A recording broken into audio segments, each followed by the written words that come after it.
Hi friends, one more short video. ఇక్కడ నేను సేమియా పాయసం చేస్తున్నానండి. నేను ప్రతి గురువారం గుడికి వెళ్తాను కదా సాయంత్రం.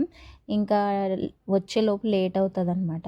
డిన్నర్ కోసం నేను చపాతీ, కూరగాయ అలాంటివి చేసేది ఏది పెట్టుకోను. ఈ అన్నము ఏదైనా స్వీట్ అయితే ఫాస్ట్గా అయిపోతుందనేసి నైట్కి ఇంకా ఇక్కడ ఎప్పుడు సేమియా పాయసమే అవుతుందనేసి ఈసారి సగ్గుబియ్యం కూడా వేసినాను. ఒక కప్పు సగ్గుబియ్యం, ఒక కప్పు సేమియా, ఇంకా చక్కెరకి బదులుగా బెల్లం వేసినాను అనమాట. టేస్ట్ అయితే చాలా బాగా వచ్చింది.